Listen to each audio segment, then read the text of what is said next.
जो हो गया उसे सोचा नहीं करते, जो मिल गया उसे खोया नहीं करते। सफलता उन्हीं को मिलती है जो वक्त और हालात पे रोया नहीं करते। साइबर क्लासेस के ऑनलाइन प्लेटफॉर्म में आप सभी का स्वागत है। आइए आज हम लोग ग्रीन हाउस इफेक्ट के बारे में जानते हैं। बहुत ही आसान शब्दों में हम लोग जानेंगे, लेकिन हम इन सब चीज़ को चालू करने से पहले, स्टार्ट करने से पहले थोड़ा आप लोग भी थोड़ा बैठ जाएं, उठ जाएं और एक्टिव हो जाएं। अपने सामने कॉपी रख लें, हाथों पे कलम ले लें, सोए हुए हैं तो उठ करके बैठ जाएं। फिर अगर आप चाय पी रहे हैं तो पहले चाय पी लें और फिर मेरे बातों को सुने।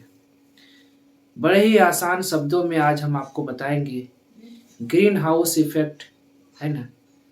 उसके बाद हरित प्रभाव, ग्रीन हाउस गैस कैसे ऐसे होती है प्रभावित, क्या क्या गुण है, कैसे होता है, कहाँ से होता है, किस प्रकार होता है, हर चीज़ के बारे में जानेंगे।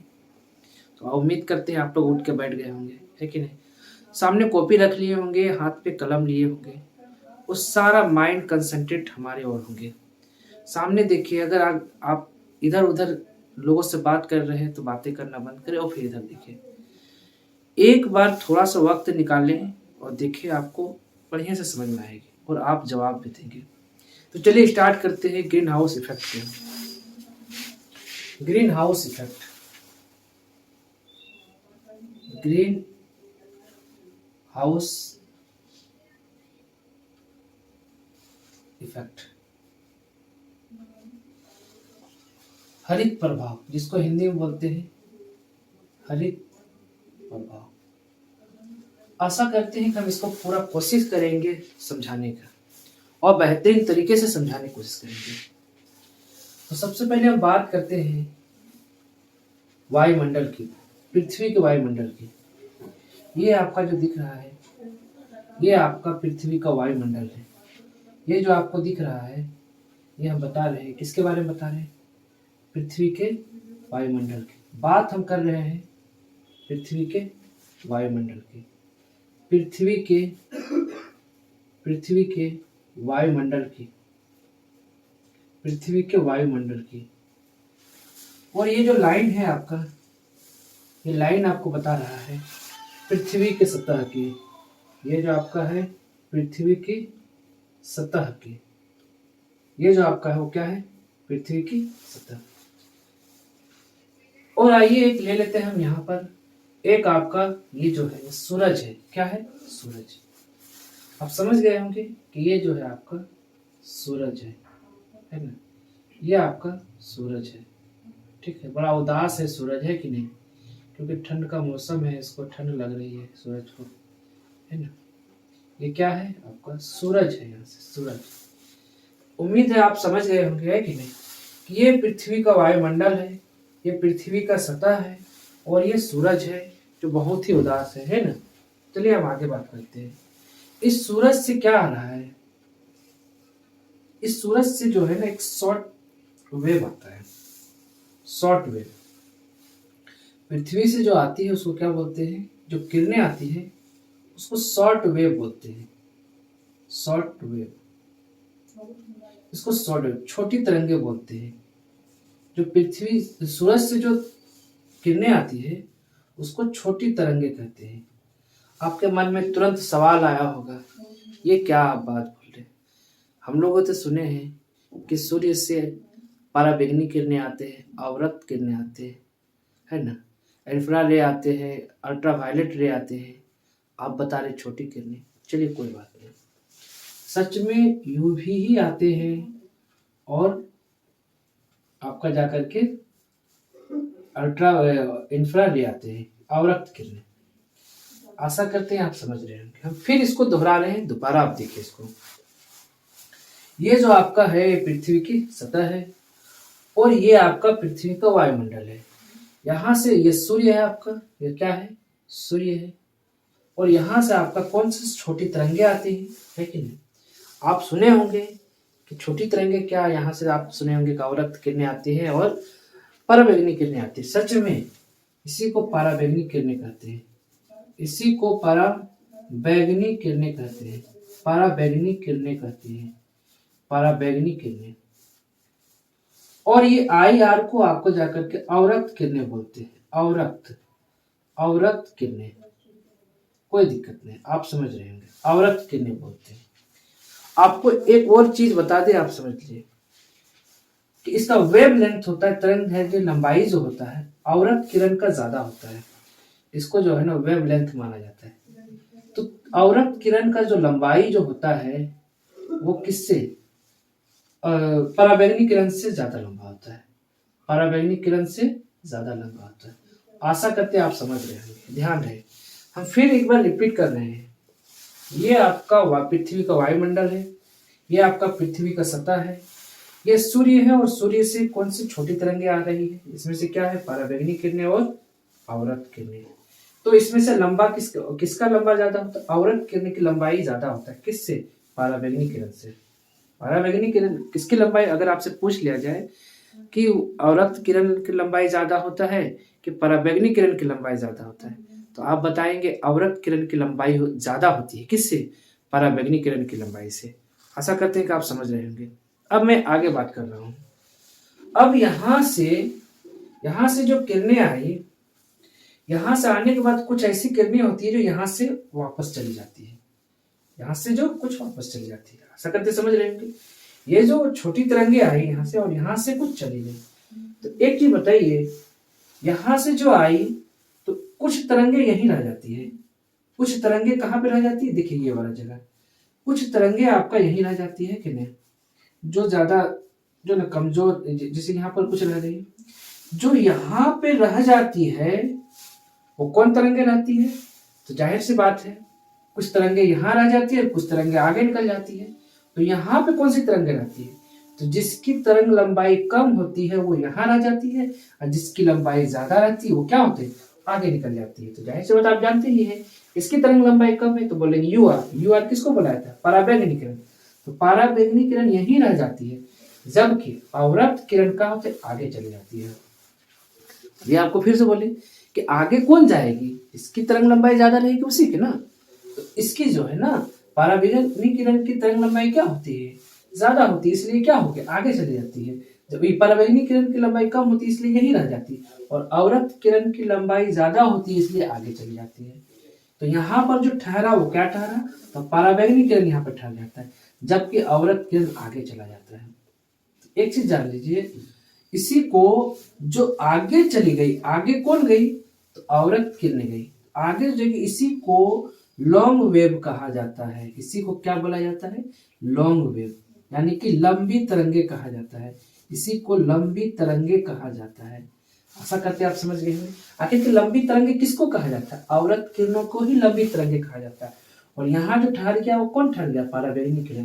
तो जो यहाँ पे ठहर गया ना, इसी को बोला जाता है खगोलीय तरंगे, इसी को क्या बोला जाता है, खगोलीय तरंगे, खगोलीय तरंगे, इसी को बोला जाता है खगोलीय तरंगे। आशा करते हैं आप समझ गए होंगे, है कि नहीं। तो अब हम बात करते हैं खगोलीय तरंगे। तो जैसे ही अवरक्त लंबी तरंगे यहाँ से जाती है, वायुमंडल में जो होती है यहाँ पर कुछ गैस होती है, अवरक्त तरंग यहाँ से जो वापस जाती है ना, तो यहाँ पर जिसको लंबी तरंगे बोलते हैं, लंबी तरंगे, तो यहाँ पर कुछ गैस होती है जो इसको क्या करती है, एब्जॉर्ब कर लेती, अवशोषित कर लेती है। क्या करती है, अवशोषित कर लेती है। यहाँ से जो मुड़ करके जो लंबी तरंगे जाती है उसको जो है कुछ वहां पर गैस होती है, यहाँ पर क्या होती है, कुछ गैस होती है, उनको क्या कर लेती है, अवशोषित कर लेती है। और अवशोषित जो करती है जिसके कारण यहाँ का वातावरण क्या हो जाता है, हिट हो जाता है, गर्म हो जाता है। तो एक चीज बताइए, फिर से समझ गए होंगे कि इसको जो है यहाँ पर कुछ गैस होती है जो अवरक्त तरंग को लंबी तरंग को क्या करता है, अवशोषित करती है, जिसके कारण यहाँ का वातावरण क्या होता है, हिट हो जाता है, गर्म हो जाता है। और यहाँ पर खगोलीय तरंग के कारण यहाँ का क्या होता है, वातावरण हिट हो जाता है। तो हम फिर एक बार रिपीट कर रहे हैं आपको, आशा करते हैं आप समझ गए होंगे, या नहीं समझे होंगे तो ध्यान दें। सबसे पहले आप बताइए कि ये जो दिख रहा है वो क्या है, तो बोलेंगे पृथ्वी का वायुमंडल है। ये क्या है, आपका पृथ्वी का सतह है। ये क्या है, आपका सूर्य है। और आप जानते हैं कि सूर्य से कौन सी तरंगे आती है, तो छोटी तरंगे आती है, शॉर्ट वेव जिसको बोला जाता है। छोटी तरंगे जिसमें क्या हो गया, अल्ट्रावायलेट रे और इंफ्रारेड रे, जिसको पराबैंगनी किरणें बोलते हैं और अवरक्त किरणें बोलते हैं। तो इस दो किरणों में किसकी तरंग दैर्घ्य सबसे लंबाई ज्यादा होती है? तो यहाँ पर अवरक्त किरण की लंबाई ज्यादा होती है किसकी तुलना में, पराबैंगनी किरण की लंबाई। देखिए यहाँ पर लिखे हैं IR का मतलब क्या हो गया, अवरक्त किरणें। अवरक्त किरणें की लंबाई पराबैंगनी किरण की लंबाई से ज्यादा होती है। तो अगर अवरक्त किरण की लंबाई ज्यादा है तो जाहिर सी बात है कि पराबैंगनी किरण से ज्यादा लंबा तय करेगी। तो यहाँ से आने के बाद जो है ये यहीं पर रुक जाती है। कौन? जिसकी लंबाई कम है। तो लंबाई कम किसकी है? तो पराबैंगनी किरण की लंबाई कम है कि नहीं? यहाँ पर थक गई और उसके बाद जो है अवरक्त किरण की लंबाई ज्यादा है तो वो आगे चल जाते हैं कि नहीं। तो कभी कभी हम लोग देखे हैं ना कि हम लोग टहलने के लिए कभी जाते हैं ना तो एक दो ठो जो है ना बहुत साण रहता है कि नहीं, बोले कहे हम यहाँ ने ऊंचा में बैठेंगे जा करके, और कोई नीचे के में मोटका आदमी रहता है वो थक करके नीचे में बैठ जाता है, और जो पतला आदमी जो रहता है वो जो हवा में जाकर बैठेगा ऊपर में, तो हवा में जो है ना बैठेगा तो उड़ करके क्या होता है, नीचे भी गिर जाता है। तो उसी तरह से साण आदमी कौन है? पराबैंगनी किरण है, वो यहीं पर रह पाएगा, आगे नहीं बढ़ पाएगा, भैंस है यहीं पर रह जाएगा। जबकि औरत के लिए क्या है, थोड़ा सा आगे चल जाएगा क्योंकि ज्यादा दूर जाता है, ये आगे चला गया। तो जैसे ये यहाँ से यहाँ गए वायुमंडल में क्या मिलता है, कुछ गैस है, क्या है, जो इनको क्या करता है, एब्जॉर्ब कर लेता है, अवशोषित कर लेता है। जैसे इसको अवशोषित करेगा यहाँ का वातावरण क्या हो जाएगा, गर्म हो जाएगा।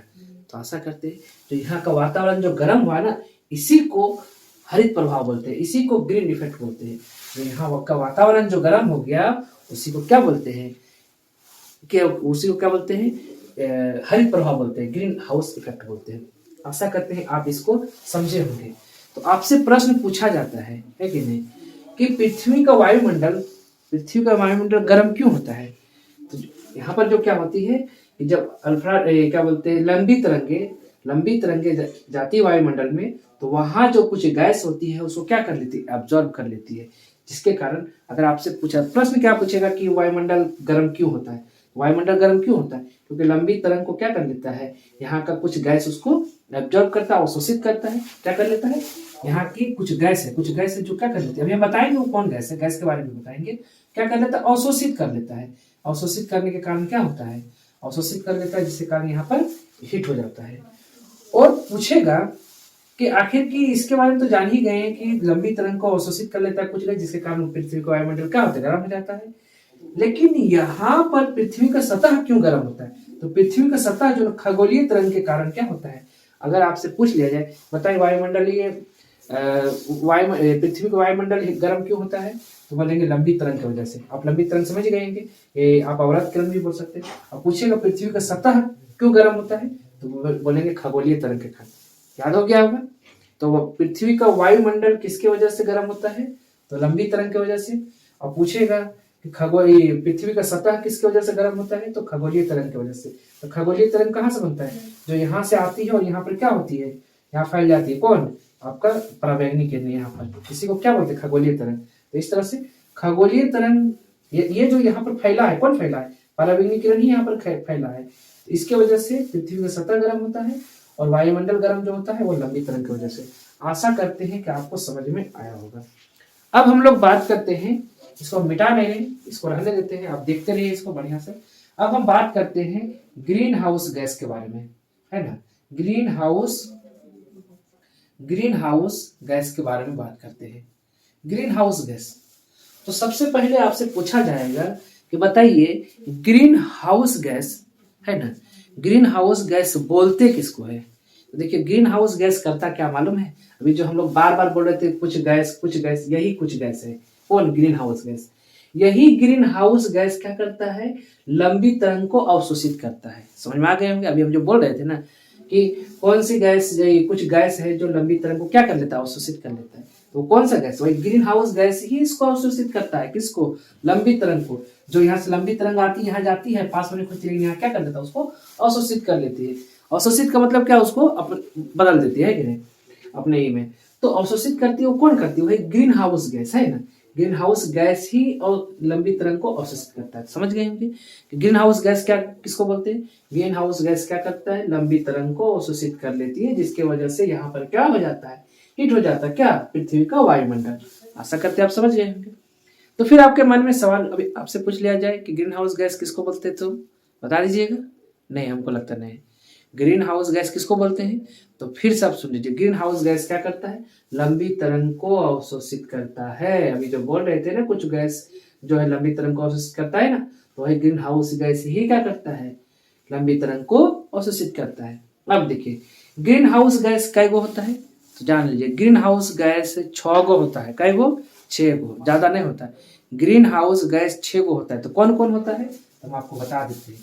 पहला नंबर ग्रीन हाउस गैस जो है, पहला नंबर में आता है वाटर वेपर, जिसको बोलते हैं वाटर वेपर, है ना, वाटर वेपर, है ना, जिसको हिंदी में जल वाष्प बोलते हैं, जल वाष्प, ग्रीन हाउस गैस को बोलते हैं इसको।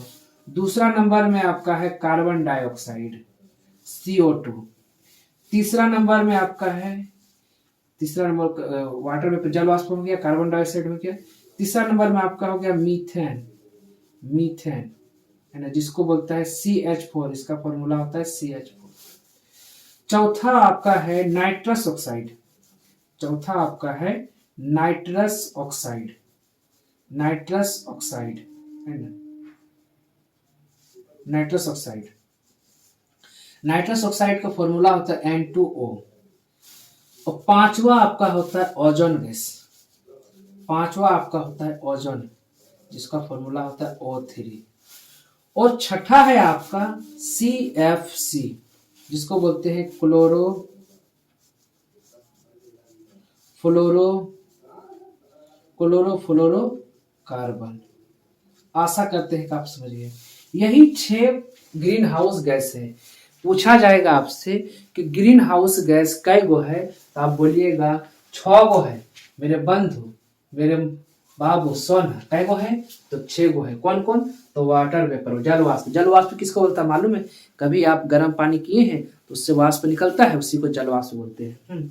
तो जल वाष्प, उसके बाद कार्बन डाइऑक्साइड, फिर मीथेन, फिर नाइट्रस ऑक्साइड, फिर ओजोन, फिर CFC। फिर से मेरे साथ में एक बार बोलिए। पहला नंबर में क्या है? तो जल वाष्प। दूसरा क्या है? तो कार्बन डाइऑक्साइड। तीसरा क्या है? मीथेन। चौथा नाइट्रस ऑक्साइड। पांचवा ओजोन।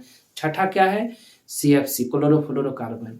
फिर हम बोल रहे हैं, पहला नंबर में जल वाष्प, दूसरा नंबर में कार्बन डाइऑक्साइड, तीसरा नंबर में मीथेन, चौथा नंबर में नाइट्रस ऑक्साइड, पांचवें में ओजोन और छठे में क्लोरोफ्लोरोकार्बन। एक चीज और, इसी को लाफिंग गैस भी बोला जाता है। नाइट्रस ऑक्साइड को लाफिंग गैस भी बोला जाता है, हास्य गैस, है ना, हास्य गैस बोला जाता है कि नहीं। तो एक चीज ये भी बहुत इंपॉर्टेंट है, इसको ध्यान दें। एक चीज और ध्यान दें कि पूछा जाएगा कि सबसे अधिक मात्रा में ग्रीन हाउस कौन सा पाया जाता है, तो सबसे ज्यादा अधिक मात्रा में ग्रीन हाउस यही पाया जाता है, सबसे अधिक। उसके बाद दूसरा नंबर में कार्बन डाइऑक्साइड, तीसरा नंबर में मीथेन पाया जाता है, चौथा नंबर में नाइट्रस ऑक्साइड, पांचवा में ओजोन, छठा में CFC। याद रहे, यानी कि जो सबसे पहले है, ये 6 गो ग्रीन हाउस है ना, इस 6 में से जो पहले नंबर पे वो सबसे ज्यादा पाया जाता है, दूसरा नंबर में उससे कम, तीसरा नंबर में उससे कम, चौथा नंबर में उससे कम, पांचवा में उससे कम और छठा में उससे कम। यानी जिस तरह से नंबरिंग है उसी हिसाब से पाया जाता है। आशा करते हैं कि आप समझ में आ रहा है। यानी सबसे पहले कौन है? जलवाष्प, यानी सबसे ज्यादा पाया जाता है। और सबसे लास्ट में क्या है? CFC, chlorofluorocarbon. इसका मतलब सबसे कम क्लोरोफ्लोरोकार्बन पाया जाता है कि नहीं। तो एक बार फिर से हम रिपीट कर देते हैं आपको हरित प्रभाव इफेक्ट को। तो ये आपका क्या है? पृथ्वी का वायुमंडल, और ये आपका क्या है? पृथ्वी की सतह, है कि नहीं। और ये है सूर्य। सूर्य से क्या आता है? छोटी तरंगे आते हैं। छोटी तरंगे में क्या हो गया? अल्ट्रावायलेट रे, जिसको पराबैंगनी किरण बोलता है, और इंफ्रारेड, जिसको अवरक्त किरणें बोलते हैं। इसमें से किसका वेवलेंथ, जिसकी तरंग लंबाई ज्यादा होता है, तो बोलता है इसका इंफ्रारेड यानी अवरक्त किरण का लंबाई ज्यादा होता है, पराबैंगनी किरण की लंबाई कम होती है। अब यहाँ से जो छोटी तरंगे आती है, आने के बाद कुछ क्या होता है? रिटर्न जाती है, कुछ रह जाती है यहीं पर, और कुछ क्या होते हैं? चले जाती है। तो रहती कौन है? तो जिसकी तरंग लंबाई कम रहेगी, पराबैंगनी किरण यही रह जाती है, और चली जाती कौन? तो लंबी, यानी अवरक्त किरणें क्या होती है? चली जाती है आगे। तो आगे जाने के जाता है, और वातावरण में क्या होता है? यहाँ कुछ गैस होता है, जो अभी हम बताएं कि वो कौन गैस रहता है, तो बोले ग्रीन हाउस गैस रहता है। वो इसको क्या कर लेता है? एब्जॉर्ब कर लेता है, अवशोषित करता है। और अवशोषित करता है जैसे ही, तो यहाँ का वातावरण क्या होता है? गर्म हो जाता है। तो गर्म हो जाता है। जबकि यहाँ का वातावरण गर्म क्यों होता है? क्योंकि इसको जो बोले, यहाँ पर जो छोटी तरंगे जो कौन है? पराबैंगनी किरण यहाँ रह जाती, इसी को खगोलीय तरंग कहते हैं। इसलिए पूछा जाता है कि पृथ्वी का वायुमंडल गर्म क्यों होता है? तो लंबी तरंग को लंबी तरंग का अवशोषण हो जाता है ग्रीन हाउस के द्वारा, यानी लंबी तरंग की वजह से क्या होता है यहाँ पर गर्म होता है, जबकि पृथ्वी का सतह खगोलीय तरंग की वजह से गर्म रहता है कि नहीं। आपको समझ में आ ही गया, पृथ्वी की सतह से क्या आता है, छोटी तरंगे आता है जिसको क्या बोलते हैं, पराबैंगनी और अवरक्त किरणें बोलते हैं। पृथ्वी का वायुमंडल गर्म होता है किसकी वजह से, लंबी तरंग की वजह से। पृथ्वी का सतह गर्म क्यों होता है, खगोलीय तरंग की वजह से। फिर हम बताए ग्रीन हाउस गैस का गो होता है, तो 6 गो होता है। कौन कौन होता है आपका जाकर के, तो बोलेंगे जल वाष्प, दूसरा है कार्बन डाइऑक्साइड, तीसरा मीथेन, चौथा नाइट्रस ऑक्साइड, पांचवा ओजोन और छठा आपका क्लोरोफ्लोरोकार्बन। उम्मीद है तो आपसे एक प्रश्न पूछा जाएगा कि आप नीचे कमेंट बॉक्स में जरूर दें कि सबसे अधिक मात्रा में कौन सी ग्रीन हाउस गैस पाया जाता है। कौन सी ग्रीन हाउस गैस सबसे अधिक मात्रा में पाया जाता है, फिर से मैं पूछ लेता, कौन सी ग्रीन हाउस गैस सबसे अधिक मात्रा में पाया जाता है। Thank you.